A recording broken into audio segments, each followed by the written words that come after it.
ইন্না কুন্না মিন ক্বাবলিহি মুসলিমিন, আমরা তো আগে থেকেই পূর্বের কথাগুলোকে আনুগত্য করেছিলাম, এবার মুহাম্মদ তোমার কথারও অনুসরণ করলাম, মেনে নিলাম। সুবহানাল্লাহ। আল্লাহ বলেন উলাইকা ইউসাউনা আজরাহুম মাররাতাইন বিমা সাবারু। আল্লাহ বলেন এমন প্রিয় বান্দা যারা আগেও আসমানি কিতাবের উপরে মজবুত ছিল, এখন আমার কোরআন শুনেও সাথে সাথে ঈমান এনে ফেলছে, আমি আল্লাহ এই সবরকারী, আগেও যারা আমার উপরে কথা মেনে গুনাহ থেকে সবর করেছে, এখনো যারা আমার বন্ধুর কথা শুনে মেনে নিয়েছে, আমি আল্লাহ তাদের প্রত্যেক আমলের বিনিময়ে দ্বিগুণ দ্বিগুণ ডবল ডবল নেকি দিতে থাকি। সুবহানাল্লাহ। ওয়ায়াদরাউনা বিল হাসানাতি সাইয়্যিআ ওয়া মিম্মা রাযাকনাহুম ইউনফিকুন। আর এমন প্রিয় বান্দা যারা আমার, তারা প্রত্যেক মন্দ কাজের জবাবে উত্তম আচরণ দ্বারাই তাকে প্রতিহত করে এবং আমার দেওয়া রিজিক থেকে আমার পথে খরচ করে। আল্লাহ বলেন আমি আল্লাহ তাদেরকে উত্তম থেকে উত্তম, ডাবল থেকে ডাবল, দ্বিগুণ থেকে দ্বিগুণ বিনিময় দেব।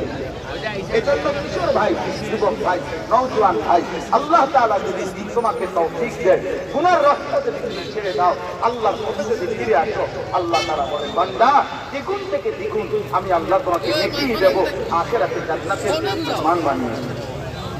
সর্বশেষ হলো আল্লাহ বলেন ওয়াইদা সামিউল লাগুবা আ'রাদু আনহু ওয়া ক্বালু লানা আ'মালুনা ওয়া লাকুম আ'মালুকুম।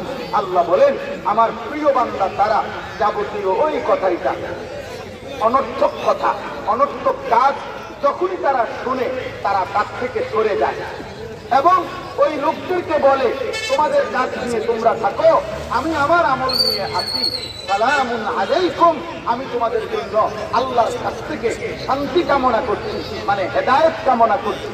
লা নাবতাগিল জাহিলিন, তোমরা গুনাহের কারণে যেই মূর্খ আচরণ করছো, গুনাহে করে আমি তোমাদের সঙ্গী হতে পারি না, আমি তোমাদেরকে অংশগ্রহণ করতে পারি না। তাইলে এইটা হলো মুমিনের কথা। সর্বশেষ আল্লাহ বলেন যে হে বন্ধু, এই কথাগুলো আপনি বুঝায় বলেন, ন্যায়ের কথা, অন্যায়ের কথা, হক গ্রাহকের কথা, আখিরাতের কথা, বাকি এটা শুধু মনে রাখবেন ইন্নাকা লা তাহদি মান আহবাবতা, আপনি একক চাইলে কাউকে হেদায়েত দিতে পারবেন না, ওয়ালাকিন্নাল্লাহ ইয়াহদি মান ইয়াশা, বরং আল্লাহ যাকে চান তিনি তাকে হেদায়েত দেবেন। ওয়া আ'লামু বিল মুহতাদিন, তিনি আল্লাহই ভালো জানেন কে কে হেদায়েত প্রাপ্ত, কে কে হেদায়েত পাবে, এটা মূলত কে জানে? ভাইয়া বলো না, কে জানে? আমার আর এক মিনিট, এই শেষের এই কথাটা গুরুত্বপূর্ণ। আমি শুধু তিনটা নাম বলি। এক, আমাদের প্রিয় নবী সাল্লাল্লাহু আলাইহি সাল্লাম, ওনার হাতে কোনো মানুষ কালেমা পড়ছে কিনা? কথা বলে না, পড়ছে কিনা? তো ওনার হাতে আবু তালেব কালেমা পড়লো না। দুই, ইব্রাহিম আলাইহিস সালাম, ওনার হাতে কেউ কালেমা পড়ছে কিনা? তো ওনার হাতে ওনার আব্বা আজর কালেমা পড়লো না। ফায়সালা আল্লাহ। নূহ আলাইহিস সালাম, ওনার হাতে কেউ কালেমা পড়ছে কিনা? পড়ছে। তো ওনার হাতে ওনার ছেলে কেনান কালেমা পড়লো না।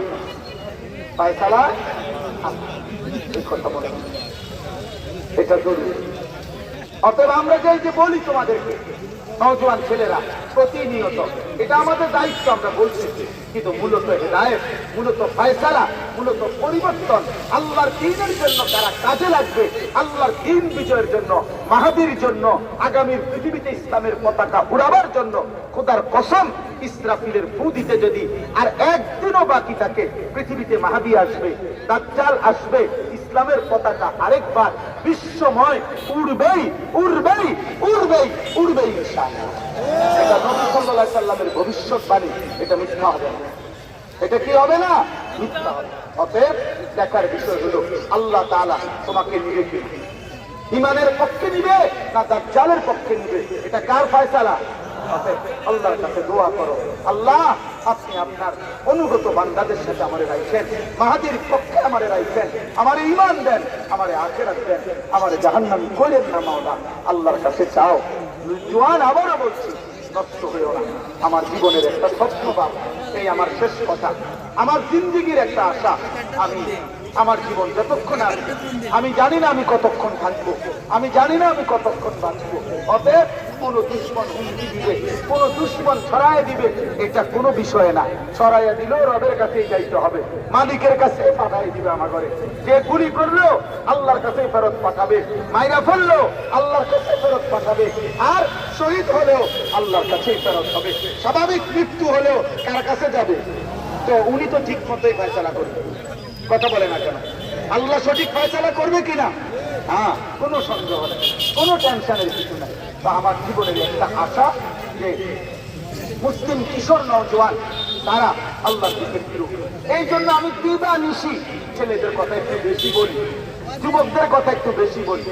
তো ইদানিং কালে আমি আবার চেষ্টা করছি এই বছর যে এই যে ওয়াজ মাহফিল ছাড়াও আমার দেশের কিশোর যুবক ছেলেরা, নওজোয়ান ছেলেরা যেন আমার মাদ্রাসায় সারা বছর যার যখন যেটুকু সময় হয় এটুকু সময়ের জন্য আসবে, দিন শিখবে, ওযু, নামাজ, সূরা, কেরাত, দোয়া, কালাম, রুকু, সেজদা এবং অন্য বয়সীরাও। এজন্য আমি আমার কুমিল্লা ক্যান্টনমেন্ট যেই মাদ্রাসা আমার, এখানে আমাদের বাচ্চারা আছে, মাদ্রাসায় পড়ে, নুরানি, নাজেরা, হিফজ, কিতাবখানা, হেদায়েতুন নাহু পর্যন্ত জামাত আছে, 500 ছাত্র আছে, 34 জন শিক্ষক কর্মচারী আছে। কিন্তু আমি পৃথক আরেকটা মাদ্রাসা করতে চাচ্ছি, একটা বড় জায়গা কিনছি, 118 শতক জায়গা একসাথে কিনছি, প্রায় 2.5 কোটি টাকা জায়গার মাটির দাম।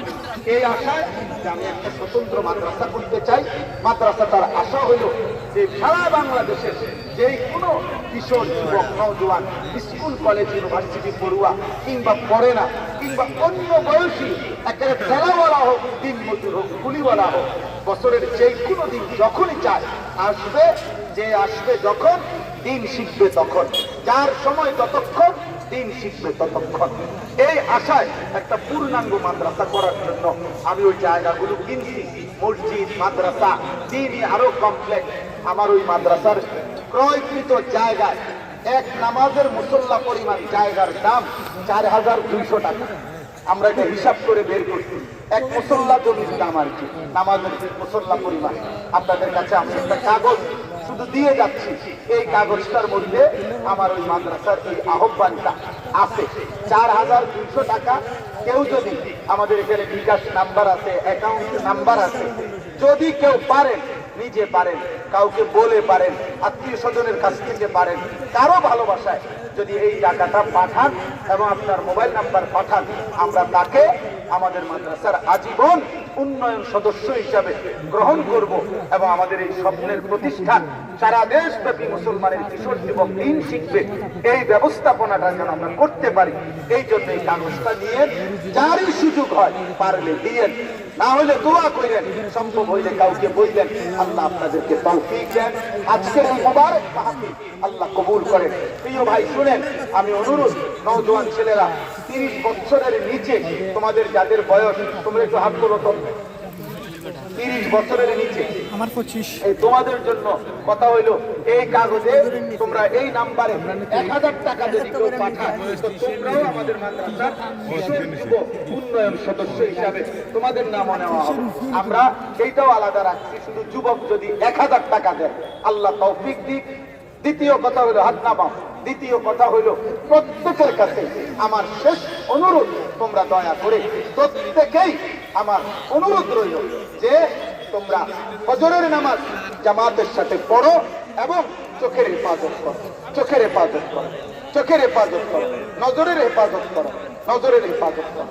চোখের হেফাজত করলে ইনশাআল্লাহ জিন্দেগির বরকত হবে। আল্লাহ তাআলা আমাদের সবাইকে তৌফিক দেন। আমার শায়েখ আরিফ বিল্লাহ হাকিমুন নফস আল্লামা মুফতি মুশতাকুন নবী কাসেমী হযরত এই মাহফিলে বয়ান করবেন, আরো উলামায়ে কেরাম বয়ান করবেন। নওজোয়ান ছেলেরা বাপ বাড়ি ঘরে চলে যেও না, তোমরা প্রত্যেকে এশার নামাজ পড়ে আবার যথারীতি বয়ান শুনো, আমার শায়েখের দোয়া নিয়া, মুনাজাত নিয়া এরপরে যাইও। আল্লাহ বরকত দেবে, নিজের আখিরাতের ফায়দা হবে। আল্লাহ কবুল করেন, তৌফিক দেন, আমিন। সুবহানাল্লাহ। সম্মানিত উপস্থিতি, এখন আমাদের সালাতুল ইশা আযান হবে। মসজিদে জামাত হবে এবং সন্তানের বিপদ পেশার জামাত আদায় হবে। আপনারা যাদের মহিলায় মধ্যে বসে করে আপনাদের মধ্যে আসবেন এবং মসজিদ ও জামাত হয়ে মসজিদ খাবেন। সম্মানিত উপস্থিতি, আমাদের প্রধান অতিথি